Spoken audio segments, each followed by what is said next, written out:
और मैं दरवाजे से बाहर निकल आया। मैं भागते हुए सीढ़ियों से नीचे पहुंचा और मैंने पलटक उस घर की तरफ देखा।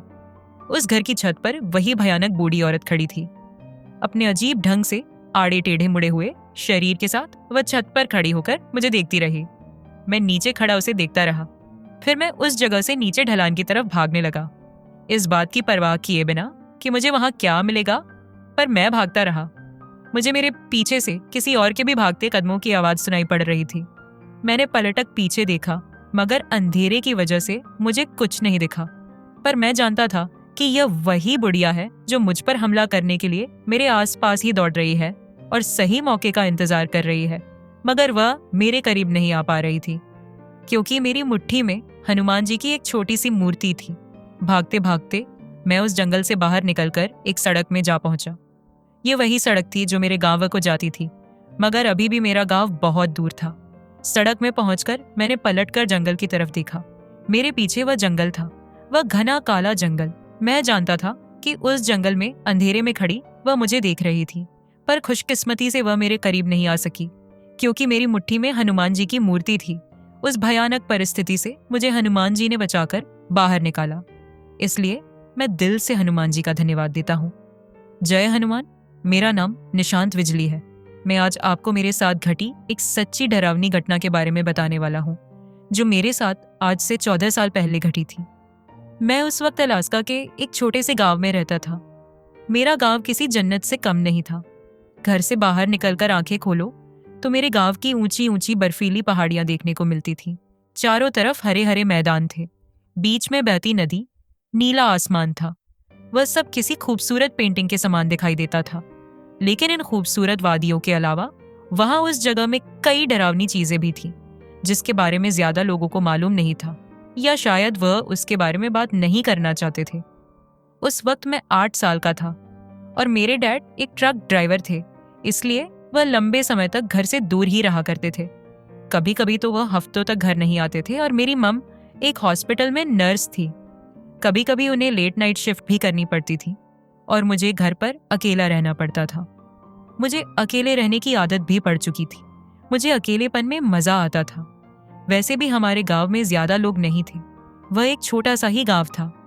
जिस स्कूल में मैं पढ़ता था वहां भी ज्यादा बच्चे नहीं थे, और जो थोड़े बहुत थे उनसे मेरी अभी तक अच्छी दोस्ती नहीं हुई थी, क्योंकि हमें उस गांव में शिफ्ट हुए अभी कुछ ही हफ्ते हुए थे।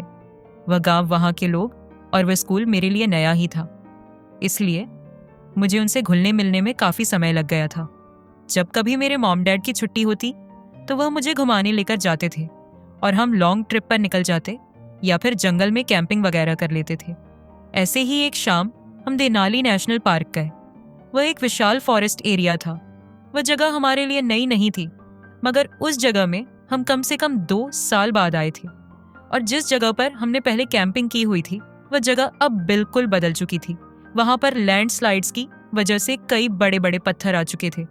वहां पर एक तालाब हुआ करता था। वह तालाब भी लैंडस्लाइड की वजह से बर्बाद हो चुका था। पहले कभी वह जगह खूबसूरत हुआ करती थी, मगर अब उस जगह में कोई भी खास बात नहीं रही थी। तो हम दूसरी जगह की तलाश करने लगे जहां पर हम कैंपिंग कर सकते थे। कुछ दूर जाकर हमें एक जगह तो मिल गई, लेकिन मुझे वह जगह अच्छी नहीं लगी, क्योंकि वह जगह एकदम अजीब थी। चारों तरफ घना जंगल था, सामने ढलान थी, पीछे पहाड़ था, एक तरफ एक छोटा सा तालाब था, मगर उसका पानी गंदा और मटमैला सा था। मेरे डैड ने कहा कि जल्दी शाम हो जाएगी और अंधेरा होने लगेगा, और अगर हम ऐसे ही किसी अच्छी जगह की तलाश में घूमते रहे तो मुमकिन है कि हम सिर्फ भटकते रहेंगे। इसलिए आज की शाम यहीं कैंप कर लेते हैं। कल उजाला होते ही दूसरी जगह देख लेंगे। हम वहां उस जंगल में 3 रातों के लिए आए थे। हमारे पास खाने का इंतजाम था, पानी का इंतजाम जंगल से हो जाएगा, सोचकर हम आए थे। मगर जंगल का वह तालाब लैंडस्लाइड की वजह से बर्बाद हो चुका था, और जिस तालाब के बगल में उस वक्त हम ठहरे हुए थे उस तालाब का पानी बहुत ही गंदा था। खैर, हमने शाम होने से पहले फटाफट 2 टेंट लगाए। एक डबल पर्सन टेंट था जो मॉम डैड के लिए था, और दूसरा मेरा टेंट था जो कि सेपरेट था। उसमें मैं अकेला ठहरने वाला था। कुछ देर में टेंट लगाकर हमने वहीं पर कैंप किया। डैड आसपास जंगल में घूमने लगे। उनके पास एक मैसेट थी जो वह हर कैंपिंग ट्रिप में अपने साथ लेकर आते थे। आत्मरक्षा के लिए और लकड़ियां और झाड़ियां काटने के लिए डैड गए, और थोड़ी ही देर में जलाने के लिए कुछ लकड़ियां ले आए। फिर हमने टेंट के आगे बन फायर जलाया और उसके पास बैठकर हम तीनों ने रात का खाना खाया, जो हम साथ ही लेकर आए थे। बस उसे गर्म करने की ज़रूरत थी, जो मॉम ने कर दिया था। उसके बाद मैं अपने टेंट में घुसकर लेट गया। मॉम डैड भी अपने टेंट में घुस गए। आधी रात में मेरी नींद खुली क्योंकि मेरे टेंट के बाहर कुछ हलचल हुई। टेंट के बाहर जल रही आग बुझ चुकी थी। चारों तरफ सन्नाटा था। तभी सन्नाटे में मुझे धीमे से जिप खुलने की आवाज़ आई। वह शायद मेरे बगल में मेरे मॉम डैड वाले टेंट की जिप थी। मैंने मॉम डैड को आवाज़ दी, मॉम डैड। तभी बाहर से मेरे डैड की आवाज़ आई, आवाज़ मत करो। मैं समझ चुका था कि आसपास ज़रूर कोई खतरा है। तभी मुझे हमारे टेंट से कुछ दूरी पर एक अजीब सी ये कुर्राहट किसी भेड़िए या टाइगर जैसे जानवर की थी। तभी मेरे टेंट की जिप खुली और मैंने देखा मेरी मॉम बाहर खड़ी मुझे चुपचाप से बाहर आने का इशारा कर रही थी। बाहर कोई खतरा था और हम उस जगह को छोड़कर जा रहे थे। मैंने मॉम से धीमे से पूछा, मॉम वह कैसी आवाज़ थी? मॉम बोली, आवाज़ मत करो। उसके बाद मेरे डैड ने अपनी मैसेट उठाई और हम अपने टेंट और बाकी का सामान छोड़कर वहां से उस जगह से दूर जाने लगे। हम फूंक फूंक कर कदम रख रहे थे। डैड के हाथ में एक टॉर्च थी जिसके कांच में उन्होंने एक कपड़ा लपेटा हुआ था ताकि उसकी तेज रोशनी कम हो सके। उस टॉर्च की रोशनी रास्ता देखने के लिए काफी थी। बस पापा यह नहीं चाहते थे कि किसी और को उस रोशनी से पता चले कि हम कहाँ पर हैं। मुझे अब तक समझ नहीं आया था कि आखिर हम ऐसे अचानक आधी रात में किस चीज से डरकर वहां से जा रहे थे और आखिर वह आवाज, वह गुर्राहट किसकी थी। अभी हम चलते चलते अपनी कैंप साइट से कुछ ही दूरी पर पहुंचे थे कि हमने एक जोरदार दहाड़ सुनी और उसके बाद हमारा टैट, हमारा सामान इधर उधर गिरने की आवाज आने लगी। अब मुझे समझ आ गया था कि हम किसी खतरनाक जानवर से दूर भाग रहे हैं, पर वह कौन सा जानवर था मुझे उस वक्त तक मालूम नहीं था। पर मेरे मॉम डैड जानते थे क्योंकि उनकी आंखों में डर मुझे साफ दिखाई दे रहा था। वह टाइगर या भेड़िया नहीं हो सकता था क्योंकि मॉम डैड की आंखों के डर को देखकर लग रहा था जैसे उन्होंने कोई भूत देख लिया हो। हम जितना हो सके उतनी खामोशी से उस जगह से दूर जा रहे थे। चारों तरफ अंधेरा था, उबड़ खाबड़ रास्ता था, घनी झाड़ियां, ऊंचे पेड़ और पत्थरीला रास्ता। अपने डरे हुए मॉम डैड को देखकर मेरा भी दिल जोर जोर से धड़क रहा था। तभी चलते चलते मेरे पैरों में एक नुकीला पत्थर चुभा और मैं कराह उठा। मेरी चीख निकल गई। तभी हमारी कैंप साइट से फिर से गुर्राहट सुनाई दी और किसी के भागते कदमों की आवाज हमारी तरफ आने लगी। मेरे डैड ने अपने एक हाथ से मुझे उठाया और दूसरे हाथ में मैं शेटे थामी और उस उबड़ खाबड़ रास्ते में अंधाधुंध भागने लगे। मॉम टॉर्च था में हमारे आगे आगे भाग रही थी और हम मॉम के पीछे पीछे हम भागते भागते उस जंगल में भटक चुके थे। हमें मालूम भी नहीं था कि हम सही रास्ते में हैं या वापस जंगल के अंदर भागे जा रहे हैं। पर जो भी हो, हमें उससे दूर भागना था। फिर चाहे हम किसी भी दिशा में भाग रहे हो, उस जानवर के भागते कदमों की आवाज, उससे टकराकर टूटते गिरते पेड़ों की आवाज हम साफ सुन सकते थे। वह हमारे करीब पहुंच रहा था। मेरी मॉम आगे आगे भाग रही थी और मेरे डैड उनके पीछे पीछे। मैं डैड की गोद में था। मेरा चेहरा पीछे की ओर था, उसी तरफ जिस तरफ से वह हैवान हमारा पीछा कर रहा था। और तभी मैंने उसे देखा जिससे हम डर कर भाग रहे थे। वो एक बड़ा सा विशाल सा बारहसिंगे जैसा जीव था, मगर वह कोई मामूली बारहसिंगा नहीं था। उसकी आंखें आग की तरह चमक रही थी। वह चारों पैरों में दौड़ता हुआ हमारी तरफ आ रहा था। फिर मुझे ऐसा लगा मानो जैसे उसने मुझे देख लिया हो, क्योंकि वह ठीक मेरी आंखों में देख रहा था। मेरे डैड अभी भी मुझे गोद में उठाए भागे जा रहे थे, मगर ना जाने क्यों वह जानवर दौड़ते दौड़ते रुक गया और दो पैरों में खड़ा होकर हमें दूर भागता देखता रहा। तब मैंने उसका पूरा आकार देखा। वह एक मंजिला मकान जितना ऊंचा था। उसकी कमर पतली थी, छाती चौड़ी, हाथ लंबे और पैर पतले और मुड़े हुए थे। उसके सिर पर बड़ी बड़ी सींगें थीं और उसका चेहरा किसी गाय की तरह दिखाई दे रहा था, मगर बिना खाल बिना मांस के। ऐसा लग रहा था जैसे उसके चेहरे के मांस को किसी ने नोच डाला हो। मैंने अपने डैड से कहा, डैड रुकिए, वह अब हमारे पीछे नहीं आ रहा। मगर डैड भागते रहे और बोले, बेटा उसकी आंखों में मत देखना। मैंने कहा, डैड पर मैंने देख लिया। मेरे डैड भागते भागते धीमे हुए और उन्होंने पलटकर पीछे देखा। अब हमें पीछे कुछ दिखाई नहीं दे रहा था सिवाय अंधेरे के। फिर डैड ने मेरी आंखों में देखा और बोले, बेटा क्या उसने तुम्हारी आंखों में देखा था? मैंने कहा, हाँ उसने मेरी आंखों में देखा था डैड। और फिर वह एकदम से रुक गया। उसके बाद डैड ने मॉम के हाथ से टॉर्च ली और उसके सामने का लपेटा हुआ कपड़ा हटा दिया। अब उस टॉर्च से अच्छी खासी रोशनी होने लगी। डैड बोले, अब भागने का कोई फायदा नहीं, हम चाहे कहीं भी भाग जाए वह हैवान इसे ढूंढ ही निकालेगा। मॉम बोली, पर हमें कोशिश करते रहनी होगी। डेविड, हमें सबसे पहले इस जंगल से बाहर निकलना है। डैड बोले, कोई फायदा नहीं मिशेल, वह इसे ढूंढ ही निकालेगा। वेंडी को ऐसा ही करते हैं, उसने हमारे बेटे को चिन्हित कर लिया, वह लेने जरूर आएगा। हमें इसे यहीं छोड़ देना चाहिए डैड की। वह बात सुनकर मुझे यकीन नहीं हुआ कि डैड ऐसा कह सकते हैं। एक बाप अपने बच्चे को किसी हैवान के आगे कैसे छोड़ सकता है। पर तभी मेरी माँ गुस्से से मेरे डैड से बोली, डेविड तुम कैसे बाप हो, यह हमारा बेटा है, हम इसे यहाँ नहीं छोड़ सकते। मैं कुछ नहीं जानती, मैं इसे अपने साथ लेकर जाऊंगी, चाहे वो वेंडी को हमारे पीछे आए या हमको मार डाले। मैं अपने बच्चे को यहाँ नहीं छोड़ूंगी। उसके बाद मॉम ने मेरा हाथ थामा और मुझसे बोली, बेटे भागो और जितना तेज हो सके भागो। मगर डैड गुर्रा हुए, मुझसे बोले, नहीं निशांत, तुम कहीं नहीं जाओगे। क्या तुम यह चाहते हो कि तुम्हारी माँ तुम्हारी वजह से मर जाए? अगर नहीं चाहते तो तुम यहीं रुकोगे। डैड की यह बात सुनकर मैंने मॉम का हाथ छोड़ा और मैं रुक गया। मैंने डैड की तरफ देखा। मेरे डैड अब वह इंसान नहीं रहे थे जिन्हें मैं जानता था, वह अब कोई और ही बन चुके थे। उनकी भवें ऊपर को चढ़ी हुई थी, आंखों में गुस्सा था, चेहरे में नफरत के भाव थे। उन्हें देखकर ऐसा लग रहा था मानो जैसे वह अब कोई और ही इंसान बन चुके थे, या शायद वह पजेस्ड हो चुके हो। मॉम मेरे नजदीक आई और मेरा हाथ थाम हुआ बोली, चलो बेटे मेरे साथ चलो। मैंने मॉम का हाथ झटका और कहा, नहीं मॉम, डैड सही कह रहे हैं। अगर मैं आपके साथ आया तो आपकी जान को खतरा होगा। अगर वेंडिगो ने मुझे ढूंढ निकाला तो वह मेरे साथ वही करेगा जो उसने सोचा है, मगर वह आपको भी मार डालेगा। मॉम, इसलिए मैं यहीं रुकूंगा, आप दोनों यहाँ से जाइए। मैं जब अपने मॉम से बात कर रहा था तब मैंने अपने डैड पर गौर किया। मेरे डैड बड़ी ही बारीकी से अपने इधर उधर देख रहे थे, जैसे किसी को ढूंढ रहे हो। फिर वो बोले, मिशेल चलो यहाँ से, हमें यहाँ से निकलना होगा। मॉम आंखों में आंसू लिए डैड की तरफ देखने लगी, फिर उन्होंने मेरी तरफ देखा और वह दोनों वहां से चले गए। अब मैं वहां पर एकदम अकेला था।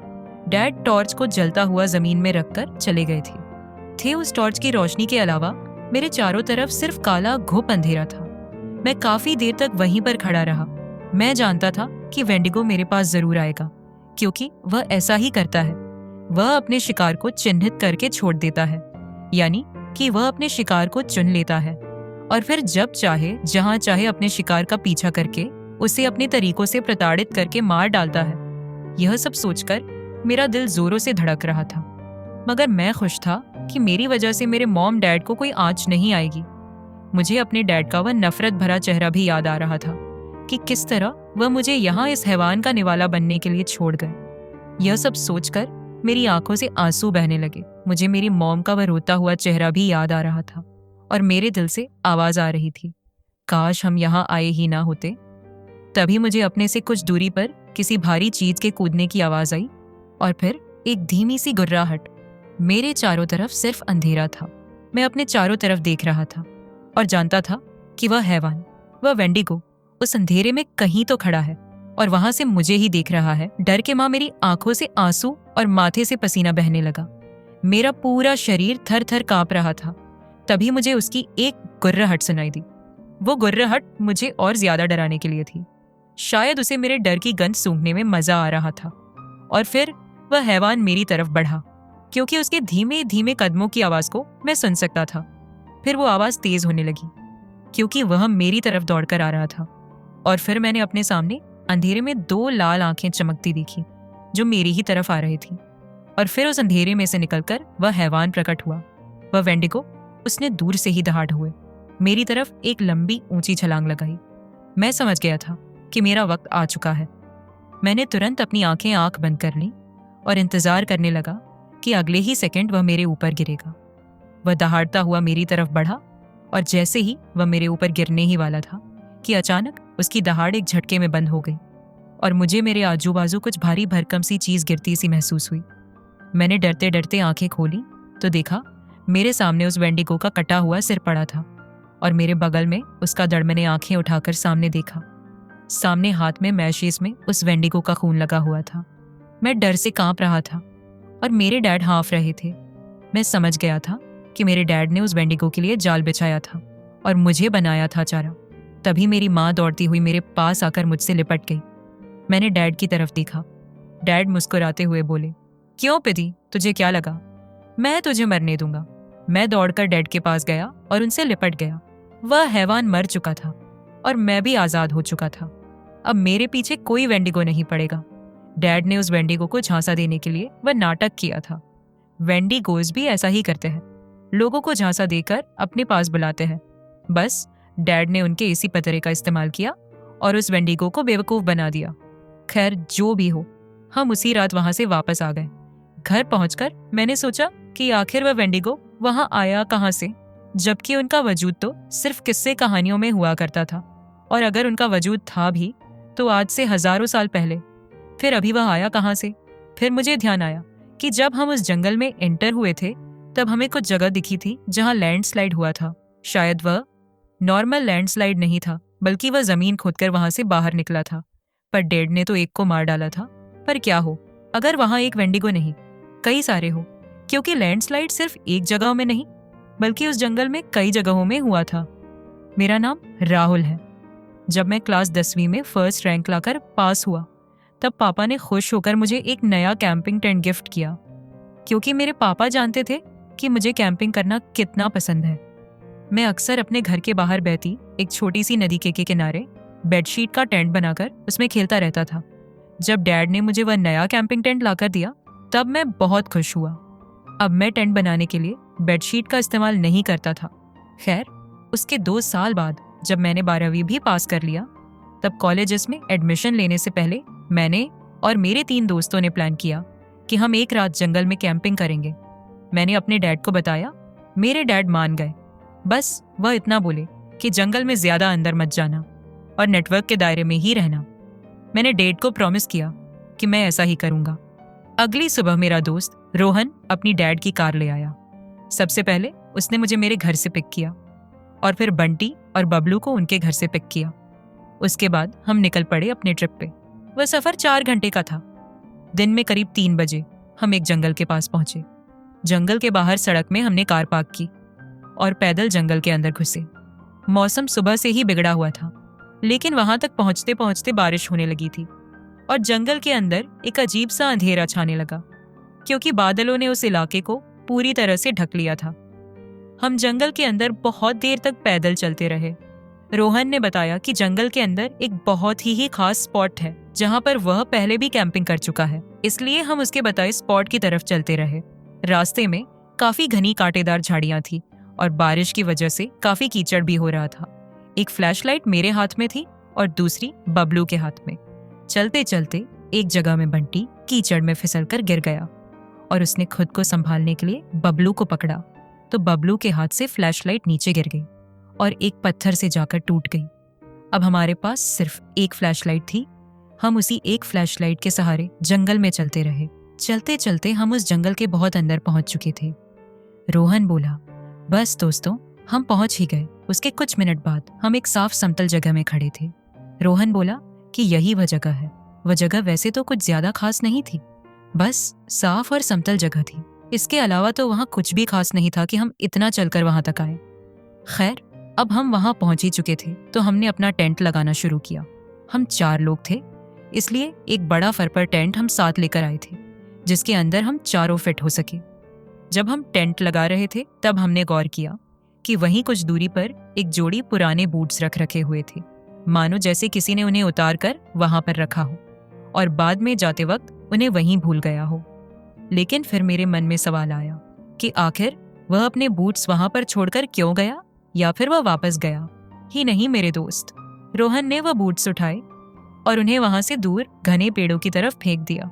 बारिश अभी भी बरस रही थी, ज्यादा तेज बारिश नहीं थी, पर हम बॉनफायर नहीं जला सकते थे, तो हम चारों टेंट के अंदर घुसे और हम चारों टेंट के अंदर घुसकर बैठ गए और बंटी कैंपिंग हॉरर स्टोरीज के बारे में बताने लगा। बातें करते करते आधी रात हो चुकी थी। तभी बाहर हल्की बूंदाबांदी के साथ हमें बाहर से किसी के कदमों की आवाज सुनाई दी, जिसने हम चारों का ध्यान अपनी ओर खींचा। रोहन धीमे से बोला, हमारे अलावा यहाँ और कौन हो सकता है? उस घने सुनसान जंगल में कौन ही होगा जो आएगा? हमारा ही दिमाग खराब था जो हम रोहन पर भरोसा करके वहां तक आ पहुंचे थे, वरना हम सड़क के किनारे नजदीक ही कहीं रुकने वाले थे। वह कदमों की आवाज धीरे धीरे हमारे नजदीक आने लगी। एक तो बंटी बबलू की कैंपिंग हॉरर स्टोरी सुन के हम पहले से डरे हुए थे, और ऊपर से अब यह डरावनी कदमों की आवाज हम चारों खामोशी से बाहर से आती उस आवाज को सुनते रहे। हमने सोचा शायद कोई राहगीर होगा जो यहाँ से गुजर रहा होगा, मगर ऐसा नहीं हुआ। वह जो भी था हमारे टेंट के आसपास ही टहल रहा था। हम चारों डरे हुए थे, हमारी धड़कनें तेज थी। रोहन ने अपनी जेब से एक पॉकेट नाइफ निकाला और तभी वह कदमों की आवाज हमारी तरफ तेजी से बढ़ने लगी और एकदम हमारे के बाहर आकर रुक गई। हम साफ महसूस कर सकते थे कि हमारे टेंट के बाहर कोई खड़ा है। रोहन ने गुड़ती हुई आवाज के साथ कहा, हे कौन है बाहर? हम 4 लोग हैं और हमारे पास गन है। जैसे ही रोहन ने अपनी बात पूरी की तभी बाहर से एक दबी हुई हंसी की आवाज आई, मानो जैसे बाहर खड़ा वह शख्स हमारी खिल्ली उड़ा रहा हो। और फिर उसके बाद एकदम खामोशी छा गई, मगर हमें बाहर खड़े उस शख्स की सांसों की आवाज सुनाई दे रही थी, भारी खराश भरी सांसों की आवाज। वह एकदम हमारे टेंट के करीब था और फिर वह हमारे टेंट के कपड़े पर कुछ खर्च लगा। मुझे ऐसा लगा जैसे वह शख्स अपने नुकीले नाखूनों से हमारे टेंट के कपड़े को खर्च रहा हो। शायद वह ऐसा हमें डराने के लिए कर रहा था और उसकी यह कोशिश काम कर रही थी, क्योंकि डर के मारे हम चारों का खून ठंडा पड़ चुका था। बाहर से आती वो सांस लेने की आवाज अब और भी ज्यादा उग्र और भयानक होती जा रही थी। तभी रोहन फिर से बोला, हे जो कोई भी बाहर है, अच्छा होगा कि तुम यहाँ से चले जाओ, वरना मैं अपनी बंदूक से गोली चला दूंगा और मेरा निशाना बहुत पक्का है। जाओ यहाँ से। हम तीनों रोहन को देखने लगे, क्योंकि उसके इस डायलॉग से हमें भी लगने लगा था कि उसके पास सच में बंदूक है, मगर उसके पास सिर्फ एक पॉकेट नाइफ था। बाहर खड़ा वह शख्स फिर से दबी हुई हंसी के साथ हमारी खिल्ली उड़ाते हुए हंसा, मानो जैसे उसे मालूम हो कि हमारे पास कोई गन नहीं है। इससे पहले कि हम कोई और प्रतिक्रिया करते, हमें बाहर से एक और आवाज आई और वह आवाज थी हमारे टेंट की जिप खुलने की। हम अपनी आंखों से जिप को नीचे जाते हुए देख रहे थे। बाहर वह जो कोई भी था वह हमारी टेंट की जिप को खोल रहा था। तभी रोहन ने अपना हाथ हवा में उठाया जिसमें उसने पॉकेट नाइफ पकड़ा हुआ था और उसने बिजली की रफ्तार के साथ उस चाकू को टेंट की जिप से बाहर निकाला और पूरी ताकत से उस चाकू को अंधेरे में घोंप दिया। वो गहरी दबी हुई हंसी एकदम बंद हो गई। कुछ पल तक तो हम एकदम खामोश रहे और बाहर होने वाली हरकत को सुनने की कोशिश करने लगे। अब तक बारिश थम चुकी थी और बाहर एकदम सन्नाटा छाया हुआ था, मौत सा सन्नाटा।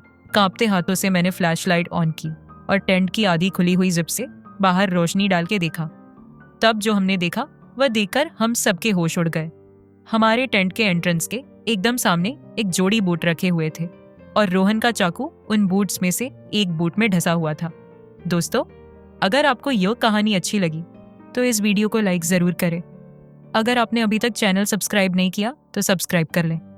मेरे चैनल में इसी तरह की कई और दिलचस्प कहानियाँ हैं, उन्हें भी ज़रूर सुनें। मुझे और इस कहानी को यहाँ तक सुनने के लिए आपका धन्यवाद।